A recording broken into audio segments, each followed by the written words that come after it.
آپ خوش نصیب ہو اور مقدر والے ہو اور آپ کے بخت بلند ہیں کہ آپ اللہ اور اللہ کے رسول کی بات سن رہے ہیں۔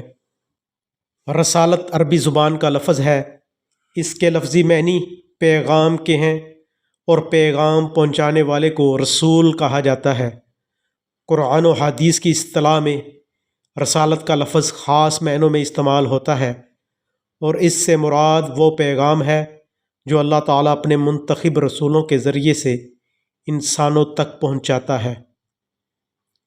رسالت کے مفہوم میں دوسرا لفظ نبوت بھی استعمال ہوتا ہے، جس میں خبر دینے کے معنی پائے جاتے ہیں، اور خبر دینے والے کو نبی کہا جاتا ہے۔ اسلامی اصطلاح میں رسولوں اور نبیوں سے مراد وہ برگزیدہ اور منتخب انسان ہیں جنہیں اللہ تعالیٰ نے اپنا پیغام انسانوں تک پہنچانے کے لیے منتخب فرمایا، ان پر وحی نازل فرمائی اور انہیں احکام الہی کی تبلیغ کا حکم دیا۔ رسالت و نبوت کے اس سلسلے کا آغاز حضرت آدم علیہ السلام سے ہوا۔ آپ علیہ السلام کے بعد اللہ تعالیٰ نے بہت سے نبی اور رسول اس کائنات میں بھیجے، اور کوئی قوم ایسی نہیں گزری جس کے پاس کوئی رسول یا نبی نہ آیا ہو۔ قرآن مجید میں ارشاد ہے، اور ہر قوم کے لیے ایک ہدایت دینے والا بھیجا گیا۔ انسانوں کی ہدایت اور رہنمائی کے لیے اللہ تعالیٰ نے وقتاً فوقتاً 1,24,000 نبی اور رسول مبعوث کیے، یہاں تک کہ حضرت محمد پاک رسول اللہ صلی اللہ علیہ وآلہ وسلم پر اس سلسلے کو ختم کر دیا گیا۔ اسی لیے آپ صلی اللہ علیہ وآلہ وسلم کو خاتم النبیین کہا جاتا ہے۔ دنیا میں تشریف لانے والے سارے انبیاء اور رسول سچے تھے، اور سب نے لوگوں کو اللہ تعالیٰ کی بندگی اور اطاعت کی دعوت دی۔ یہ سب اللہ تعالیٰ کے برگزیدہ اور نیک بندے تھے، اس لیے سب نبیوں پر ایمان لانا اور ان کی تعلیمات کو سچا ماننا ارکان ایمان میں سے ایک رکن ہے۔ چونکہ ہم محبوب کبریا حضرت محمد الرسول اللہ صلی اللہ علیہ وآلہ وسلم کی امت ہیں، اس لیے ہمیں چاہیے کہ ہم آپ صلی اللہ علیہ وآلہ وسلم کے اسوہ حسنہ کی پیروی کریں اور اسے اپنے لیے بہترین نمونہ سمجھیں۔ قرآن مجید میں ارشاد ہے، یقیناً تمہارے لیے اللہ کے رسول کی زندگی بہترین نمونہ ہے۔ قرآن مجید کی روح سے رسول کی بعثت کا مقصد صرف یہی نہیں کہ اسے اللہ تعالیٰ کا رسول مان لیا جائے، بلکہ اس کے ساتھ اس کی اطاعت و اتباع بھی شرط ہے۔ اللہ تعالیٰ کا ارشاد ہے، اور ہم نے جو رسول بھیجا ہے اس لیے بھیجا ہے کہ اللہ کے حکم سے اس کی اطاعت کی جائے۔ اس بات کی وضاحت نبی اکرم صلی اللہ علیہ وآلہ وسلم نے ان الفاظ میں فرمائی، میری امت کا ہر شخص جنت میں داخل ہوگا، مگر وہ شخص داخل نہیں ہوگا جس نے میرا انکار کیا۔ پوچھا گیا، وہ کون شخص ہے جس نے آپ صلی اللہ علیہ وآلہ وسلم کا انکار کیا ہے؟ آپ صلی اللہ علیہ وآلہ وسلم نے فرمایا، جس نے میری اطاعت کی وہ جنت میں داخل ہوا، اور جس نے میری نافرمانی کی اس نے انکار کیا۔ حضرت محمد صلی اللہ علیہ وآلہ وسلم پر ایمان کے تقاضے کچھ اس طرح ہیں۔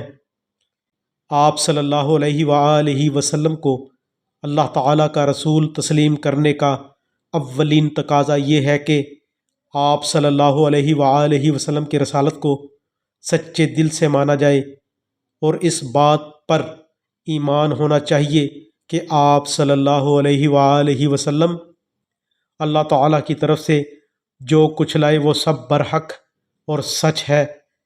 آپ صلی اللہ علیہ وآلہ وسلم کی تعلیمات نقص اور عیب سے پاک ہیں، اور آپ صلی اللہ علیہ وآلہ وسلم کا لایا ہوا دین ہر لحاظ سے مکمل ہے۔ اب انسانوں کی نجات اور انحصار اسی دین کی پیروی پر ہے۔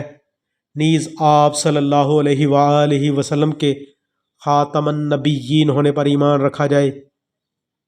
اطاعت و اتباع، آپ صلی اللہ علیہ وآلہ وسلم کا ہم پر دوسرا حق یہ ہے کہ ہم آپ صلی اللہ علیہ وآلہ وسلم کے اسوہ حسنہ کی پیروی کریں اور اسے اپنے لیے بہترین نمونہ سمجھیں۔ اللہ تعالیٰ کا ارشاد یہ ہے، یقیناً تمہارے لیے اللہ کے رسول کی زندگی بہترین نمونہ ہے۔ قرآن مجید کی روح سے رسول کی بعثت کا مقصد صرف یہی نہیں کہ اسے اللہ تعالیٰ کا رسول مانا جائے، بلکہ اس کے ساتھ اس کی اطاعت و اتباع بھی شرط ہے۔ اللہ پاک کا ارشاد ہے، اور ہم نے جو رسول بھی بھیجا ہے اس لیے بھیجا ہے کہ اللہ کے حکم سے اس کی اطاعت کی جائے۔ آپ صلی اللہ علیہ وآلہ وسلم کے ساتھ محبت، حضرت محمد رسول اللہ صلی اللہ علیہ وآلہ وسلم کی نبوت اور رسالت کو ماننے کا ایک اور تقاضا آپ صلی اللہ علیہ وآلہ وسلم کے ساتھ محبت ہے۔ آپ صلی اللہ علیہ وآلہ وسلم کی محبت ہی اہل ایمان کے لیے سرمایہ حیات اور توشہ آخرت ہے۔ محبت کے بغیر ایمان دل کی گہرائیوں میں نہیں اتر سکتا اور نہ ہی عمل میں تاثیر پیدا ہو سکتی ہے۔ اللہ تعالیٰ کا ارشاد ہے، پیغمبر مومنوں پر ان کی جانوں سے بھی زیادہ حق رکھتے ہیں۔ ایک حدیث میں آپ صلی اللہ علیہ وآلہ وسلم نے اس آیت کریمہ کی تشریح ان الفاظ میں بیان فرمائی، تم میں سے اس وقت تک کسی کا ایمان مکمل نہیں ہو سکتا جب تک کہ میں اسے اس کے والدین، اس کی اولاد اور تمام لوگوں سے بڑھ کر محبوب نہ ہو جاؤں۔ حضور اکرم صلی اللہ علیہ وآلہ وسلم پر ایمان لانے کا ایک اور تقاضا آپ صلی اللہ علیہ وآلہ وسلم کی حمایت اور نصرت ہے۔ قرآن مجید میں اللہ تعالیٰ نے اہل ایمان کی صفات بیان کرتے ہوئے فرمایا، سو تم ایمان لاؤ اللہ پر اور اس کے رسولوں پر، وہ جو ایمان رکھتا ہے اللہ پر اور اس کے سب کلاموں پر، اور اس کی پیروی کرو تاکہ تم ہدایت پاؤ۔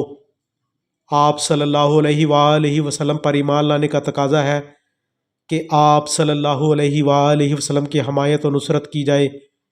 آپ صلی اللہ علیہ وآلہ وسلم کے دین کو سر بلند کرنے کی کوشش کی جائے اور آپ صلی اللہ علیہ وآلہ وسلم پر نازل ہونے والے نور یعنی قرآن مجید کو اپنی زندگیوں میں نافذ کیا جائے۔ اس سے ثابت ہوتا ہے کہ ایمان کا لازمی تقاضا اطاعت و اتباع رسول ہے، اس کے بغیر ایمان کا دعویٰ نامکمل ہے۔